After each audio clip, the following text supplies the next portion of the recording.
എന്റെ പേര് സുന്ദൻ. ഞാൻ കരമന ഉള്ളതാണ്. അപ്പൊ ഞാനിതില് ഹെവി ഇലക്ട്രിസിറ്റി ബില്ല് വന്നതോടെ ആണ് ഞാൻ ഈ സോളാർ പാനൽ ഇൻസ്റ്റാൾ ചെയ്യാന്ന് വിചാരിച്ചത്. അപ്പം 2016 ഐഡിയ തുടങ്ങിയത്. പക്ഷെ അന്ന് സോളാർ പാനൽസ് അങ്ങനെ ഒരുപാട് പ്രാബല്യത്തിലാവാത്തത് കൊണ്ട് ഞാൻ വെയിറ്റ് ചെയ്തു. 2018 ആയപ്പോഴത്തേക്ക് എൻ്റെ ഒരു ഫ്രണ്ട് ഇതുപോലെ സോളാർ പാനൽ വെച്ചു, BNBയുടെ. അപ്പൊ അത് അവരിങ്ങനെ കോണ്ടാക്ട് നമ്പർ തന്നു. അപ്പൊ ഞങ്ങള് കോണ്ടാക്ട് ചെയ്ത് വിളിച്ചു. അവർ വന്ന് സർവേ നടത്തി.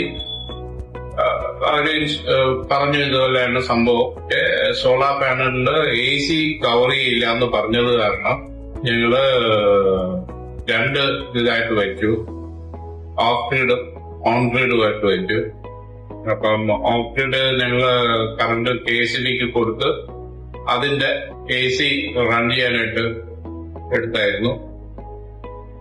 അപ്പൊ ഇപ്പം എന്റെ ഒരു 5 ഇയേഴ്സോളം ഞങ്ങൾക്ക് 90 വളരെ കുറച്ച് ബില്ലുകളെ വരുള്ളായിരുന്നു.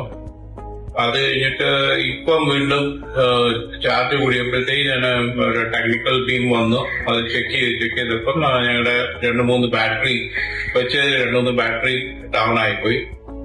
അപ്പൊ അത് റീപ്ലേസ് ചെയ്തു, ഇൻവേർട്ടറും റീപ്ലേസ് ചെയ്ത് ഇപ്പം നോർമലായിട്ട് കറണ്ട് ബില്ല് റിഡ്യൂസ് ചെയ്തുകൊണ്ടിരിക്കുകയാണ്. വളരെ നല്ല പെർഫോമൻസ് ആണ്. എവറി 4 months അവര് വന്ന് സർവീസ് ചെയ്യുന്നുണ്ട്. വിളിച്ച് എന്തെങ്കിലും ഇഷ്യൂസ് പറഞ്ഞു കഴിഞ്ഞാൽ വിതിൻ 48 hours അവര് വന്ന് സർവീസ് ചെയ്യും.